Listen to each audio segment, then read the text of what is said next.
वाटलेच तुम्हाला असं काम आहे दादा. देवाचं गणित कधी पलटून सांगता येत. 7 5 3 दशकांचा एकत्र तुम्ही कळा. देवाचं काम आहे दादा ते असं असतं.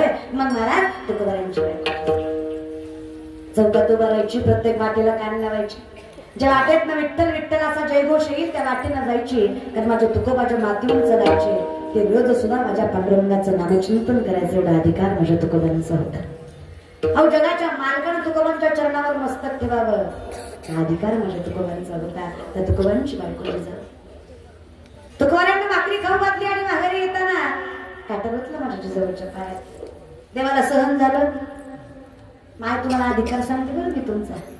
सहन नाही झाला तिला. अहो जगाच्या मालकाला सहन नाही झालं. अखिल कोण ब्रह्मांड चालक विश्वाचा नाथ त्रैलोक्यनाथ. अहो जगाचा बाप पंढरीचा मालक द्वारकेचा राजा विश्वाधिकारी माझा पांडुरंग वैकुंठ सोडून जिजाऊच्या माग माग धावतोय. आणि जिजाऊंना म्हणतोय अहो थांबा थांबा अहो थांबा. कोणाच्या पाठीमाग धावतोय? कोण धावतोय? विश्वाचा मालक धावतो. काय अधिकार देई माझं प्रेम. अजून किती प्रेम विठ्ठलाने करावं तुम्हीच मला सांगा. फक्त त्याचं मुखात नाम. हाताला धरून उभा केला जिजाऊला. ज्याच्या चरणाच्या स्पर्शाला अख्खं विश्व तरसतं. त्याच्या चरणाच्या स्पर्शाला लोक योग याग तप विधिवत वैकल्य करतात. तरी दर्शन भेटेल की नाही याची खात्रीच नाही. तो जगाचा मालक जिजाऊचा पाय हातात घेतून स्वतःच्या मांडीवर ठेवून काटा दुस्त करतो. शेतकरी ना तुम्ही दादा. काटा रुतल्यावर शेतकरी काटा कसा बघतो? तो काही पाण्याने बघतो ना. कसा पाहतो? तिथं काही हायजीन मेंटेन करायचं नसतं. थुक्यानच बघायचं असतं. शेतकरी आहे तुम्ही. एका थुक्यात काटा दिसतो का? 2-4 वेळा तरी मागे पुढे करावं. फक्त गांभीर्य लक्षात घ्या. साधी माय माऊली आहे तुकोबांची माय. संसार सांभाळतो माझ्या तुकोबाचा. जगाच्या मालकानं स्वतःच्या तोंडचा थुका जिजाऊच्या पायाला लावून काटा दिसतो. तेच बोट तोंडात, तेच बोट पायाला, तेच बोट तोंडात, तेच बोट पायाला. देवाला नाही पण रखमाई मातेला फारच राग आला. बायकोला येणार इज्जतीची काळजी. आणि माझी रखमाबाई बरं देव बायकोच ऐकतो. देव सुद्धा बायकोच फक्त मोठ्याच झाकतो उघडे पडतो बारक्याच. देव बी ऐकतो. देव ऐकल्याशिवाय काकडा झाल्यावर माणसं म्हणतात का सगळ्या संतांनी ऐकलं नाही. मग सगळे संत मिळून कुणाला सांगतात? हाय रखमाबाई तुम्हा ये बुद्ध्या दया. तुम्हा ये बुद्ध्या दया दया. शिरे आल्या बोली जागे करा करा.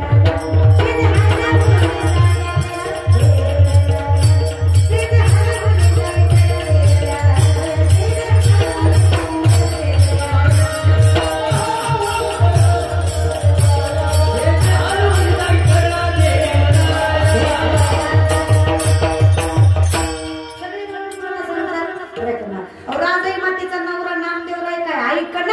देव होय ऐकना. राजाई माता सांगते रखमाबाई सांगा त्या विठ्ठला विडा झाला नाम विडा झाला नाम विडा झाला.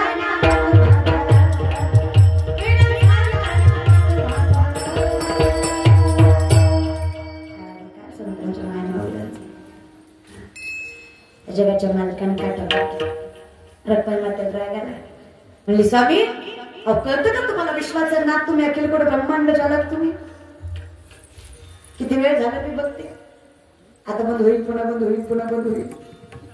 तर मला सांगा देवा जे नाही ते दिसतो तुम्हाला. अर्धा तास झालं हिचा काटा बरा दिसत ना. तो काही साधा माणूस आहे का न सांगता तुम्हाला कळू येते. देवाला भक्ताच्या गुण सुद्धा न सांगता कळतं त्या पांडुरंगाला अर्धा तास झालं जिजाऊचा काटा दिसत ना का. तुम्हाला थुका लावायची गरज आहे काटा बघा. सगळं करतो तुम्हाला. तुम्हाला काटा बघायला थुका लावायची काय गरज आहे. एकदा लावून बसले वे पडले काय.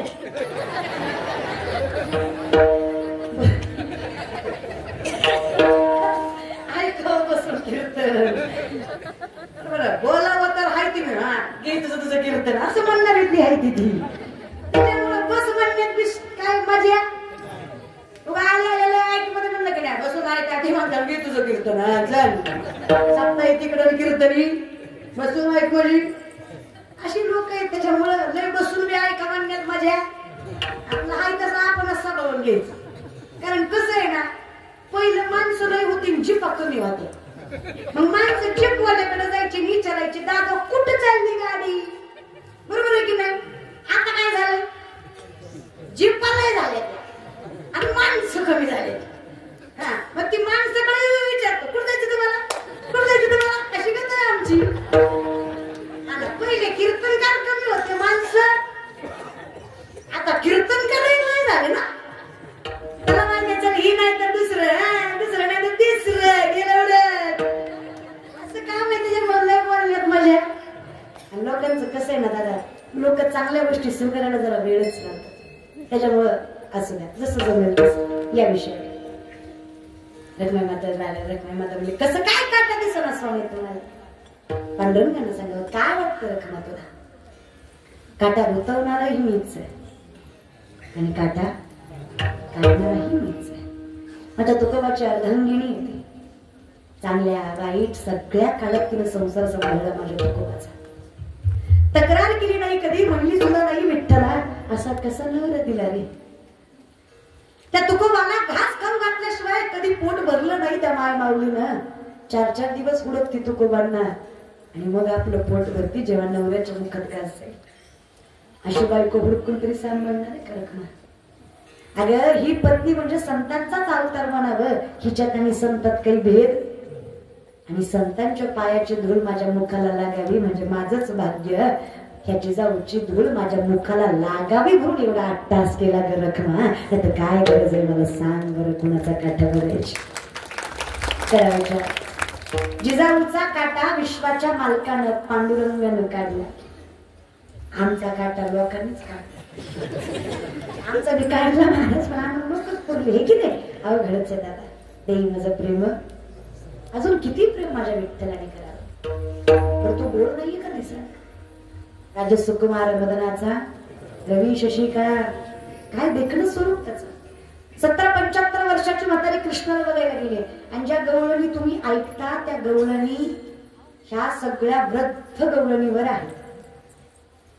मला सांगा हुशार माणसं आहात तुम्ही. तरण्या सुनांना जुनी माणसं बाजारात पाठवत असतील का नाही. मग बाजारात जायच्या त्या सासवा होत्या आणि घरी थांबायच्या त्या सुना होत्या. मग ह्याच्या गवळणी आहेत. दोईचा पदर आला खांद्यावरी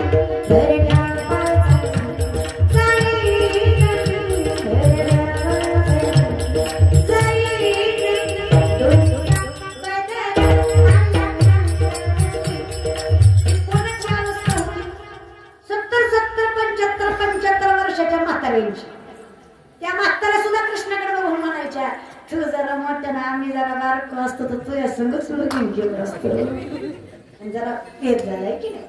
आणि देवावर प्रेम करायला वयाची मर्यादा नाही. आता हेच पोरं आमचे काही एखादं वाक्य घेतात तेवढं सोशल मीडियाला टाकणार याचा चुकीचा वापर करणं.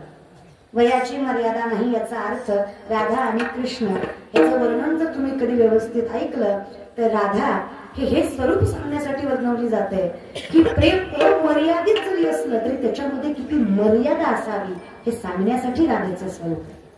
कोण आहे राधा. राधा आणि कृष्ण यांच्यात किरण मात्र फरक बिलकुल नाही. मोहिनी स्वरूपामध्ये भगवंताचं सगळ्यात देखणं स्वरूप कुठलं मोहिनी जे मोहवायला म्हणजेच भुलवायलाच घेतलं होतं. कारण दैत्याने छलकपटाने या दैवाकडनं अमृत जे शिवसागरामध्ये अमृत झालं ते घेतलं होतं. मग ते अमृत घेतल्यामुळे या भगवंताने काय केलं विष्णूने मोहिनी स्वरूप घेतलं आणि त्यांच्याकडनं अमृत घेतलं. आता या मोहिनी स्वरूपामध्ये ते दैत्य बोलले यात काय नवलंय. देव सुद्धा बोलले प्रत्येक देवाच्या मनात अशी इच्छा निर्माण झाली की काय देखणी स्त्री आहे अशी आमची पत्नी असायला हवी होती. पण मानस त्या सगळ्याच देवामध्ये एक देव असे होते ज्यांच्या मनात वात्सल्य निर्माण झालं आणि त्यांनी वर्णन केलं देवा एवढी सुंदर सालस गोंडस जर माझ्या पोटी मुलगी जन्माला आली तर काय भाग्यवान बाप असेल मी. त्या देवाचं नाव सूर्यदेव.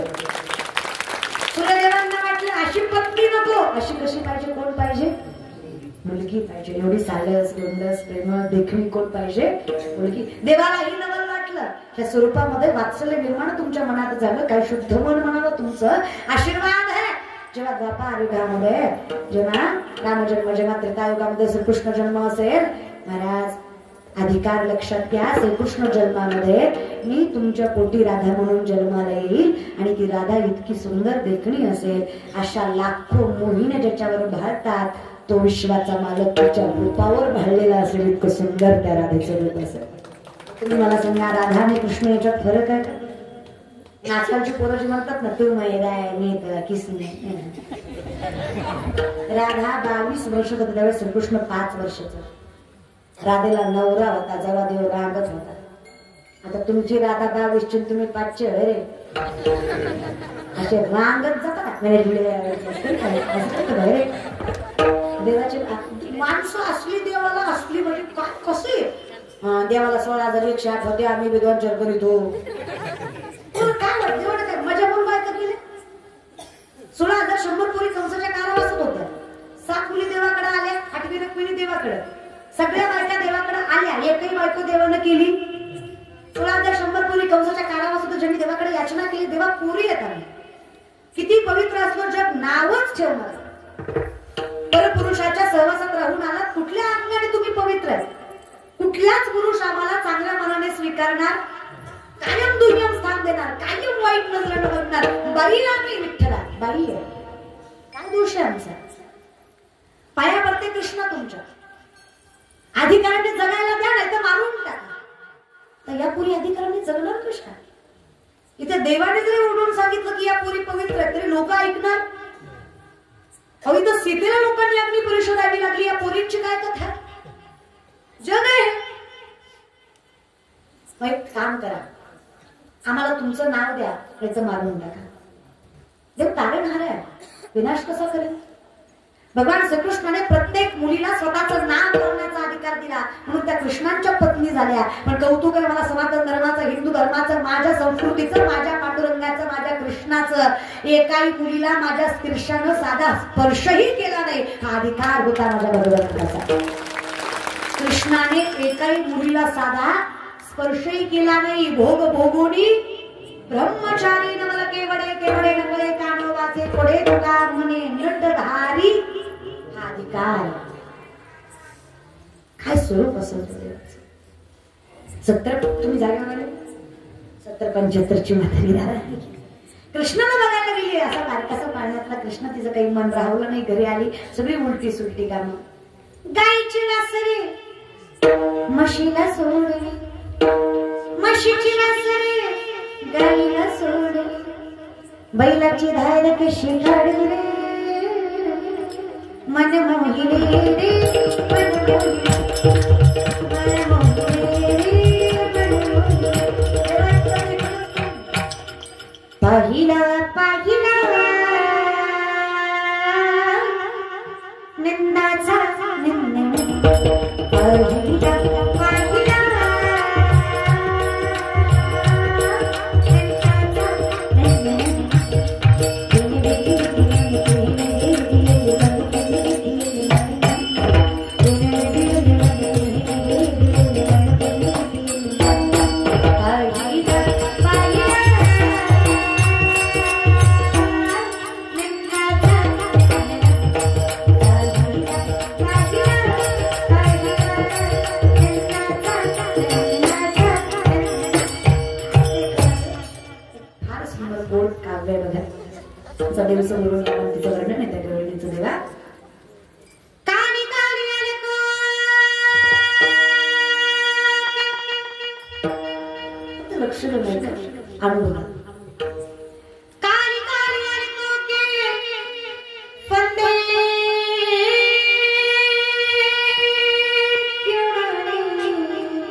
स्वरूप आहे तुझं. हमें जिंदा रहने दे बुरी बीमारी, हमें जिंदा रहने दे बुरी बीमारी, हमें जिंदा रहने दे बुरी बीमारी, हमें जिंदा रहने दे बुरी बीमारी, हमें जिंदा रहने दे बुरी बीमारी.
त्याचं दूध इतकं सांगताना इतकं गोड होतो, किती गोड असं नाम तुम्हारा तारने हार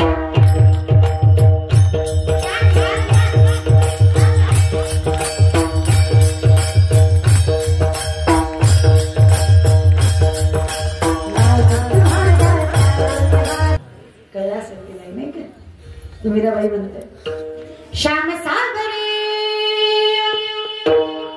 मेरे श्याम सागरे जाने कब होगा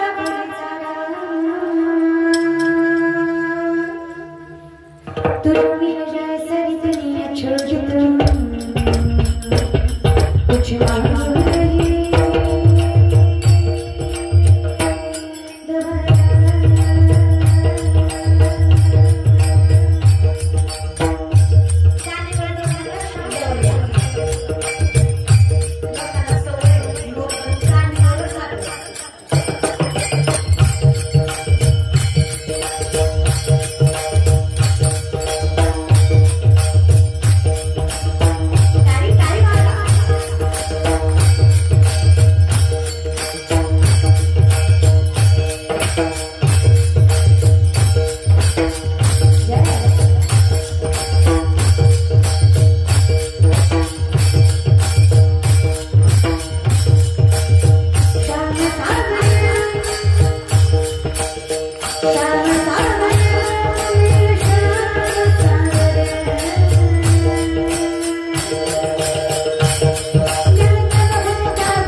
देवाचं नाम तुम्ही कसंही घ्या नाही गाता जमला नाही आयुष्यातलं सगळ्यात गोड भजन म्हणजे काकडा चला काकडाचा आनंद घेता आला ना भगवंताच्या रूपाचं वर्णन करते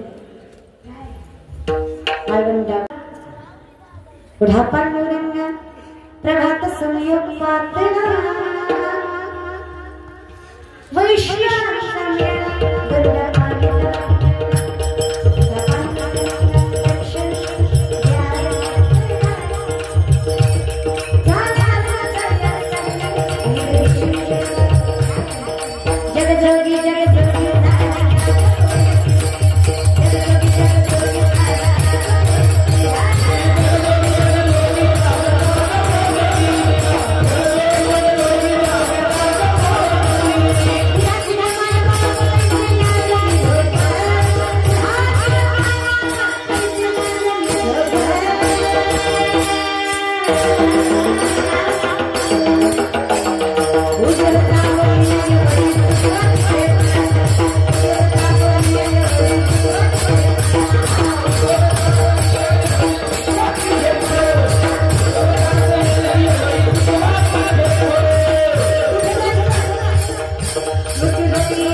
मग त्या गवळणीला काही भान राहिलं नाही. तुम्ही जागेवर आले का? येत जाणारच आहे की नाही. त्या गवळणीला भगवंताचं रूप बघून काही भान राहिलं, सगळी काम उलटी सुलटी केली. नवरा म्हणला मी देवाला बघितल्यापासून म्हणच लागे ना. ती म्हणला मारायच्या आधी जेवाय वाढून जा. आता पतिव्रता होती, मला वाढलं जेवाय. दरवाजापर्यंत का आपलं पिंट्या नावाचं लेकरू तिचं आपलं काकाला घेतलं देवाला बघायला चालली. दरवाजात येईपर्यंत नवरा म्हणला सगळं वाढलं, लोणचं काय तुझा बाप येऊन वाढणार आहे काय? नाही मा आयुष्यात नवराच चांगला भेटायला पाहिजे. काय म्हणलं ग तुमचं हे की नाही? सासूनं बोलावं, सासऱ्यानं बोलावं, जावीनं बोलावं, नंदीनं बोलावं, गावानं हिंडवावं. फक्त नवऱ्यानं म्हणावं अगं कशाला टेन्शन किती मेंढा बाई आनंदानं संसार करते. खरं नाही माय हे का तिरोट्याच्या मायामध्ये खरं नाही. अगं माझं झालं नाही म्हणून तुम्हाला विचारतो. माझं झालं मी मग अक्कल तोपर्यंत मला सांगा खरंय का खोटे ग माय? कोण सांगता पाहिजे ग माय? मी कशाला म्हणू? मी म्हणते याचं कारण माऊली आहे. माऊली म्हणतात जरी सख्याचा जीवाला बाई सासर वासूस आहे. प्रेम नवऱ्याचं भेटलं की बाई सासर वासूस सहन खूप चांगला भेटला पाहिजे. हा मग ही जनावर म्हणला जेव्हा वाढ मग कुठं जायचं ते तू जा. वाढलं पुन्हा म्हणला लोणचं काय तुझा बाप वाढणार का. हिला एक आधीच मन लागणं झालं कधी पाय निघणं असं व्हायला होतं. म्हणजे तुला समजा सेम जेव्हा तुम्हाला माहेराला जायचं असतं तुमची कशी गत असते. एक बी काम धड होत दिवस जाता जात वेळ निघता निघत निस्ती माय दिसते निस्ती आई दिसते निस्ता बाप निस्त बहीण भाव दिसतात. तसंच असतं दादा हे की नाही. मग महाराज आमच्या ह्या गवळणीचं बी तसंच झालं. तिला काही सुधरे ना तिनं कसं कसं शिक्यावर लोणच्याची बरणी घेतली लोणचं वाढलं आणि कृष्णाला बघायला दिलं. कृष्णाला पाहिलं मन समाधान झालं. यशोदे मातेनं म्हणलं काकाला काय आणलंय. म्हणली पिंट्या आहे. मीठ बाय पिंट्याच आहे. बघतर खरं काकाला बघितलं माय मावल्या लोणच्याची बरणी होती. हिनं विचार केला आम्ही लोणच्याची बरणी काकाला आणली तर माझा पिंटे कुठे. माय पिंट्या शिक्यावर काकाचा पिंट्या शिक्यावर शिक्याची बरणी. इतका देखना माझा देव होता ग नाही इतका देखना. कोण असलं एवढं दगा बोलविल्या तुकोबा सांगतात देवा अहो त्या गवळणी हे आम्ही तरी कोण वेगळे मला सांगा बरं. एकदा बघून मन राहावं नाही एकदा बघून मन समाधान होत नाही. अखंडित तुझं रूप डोळ्यासमोर पाहिजे अपेक्षा देवा.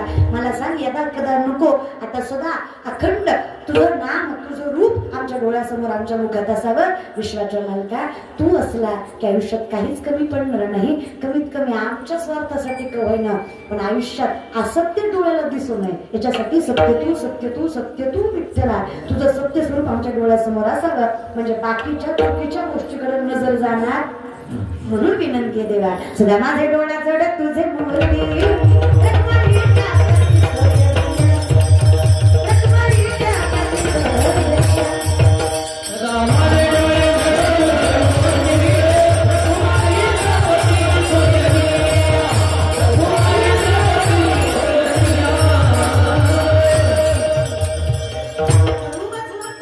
साक्ष देतो गोड तुझे रूप गोड तुझे ते आम्हाला सुख देत रे म्हणून आम्हाला पाहिजे. तुझ्या इतकं प्रेम तुझ्या रूपा इतकं प्रेम कुठूनच मिळत नाही. तुझ्या नामा इतकं नाही. देवाचं नाम म्हणते ना माय आयुष्यात तेवढंच करायचं नाही. काय जमलं हरिपाठ वगैरे काही हरकत नाही. जुनी भजनं होती बघा. लेकरांची सेवा केली सत्वा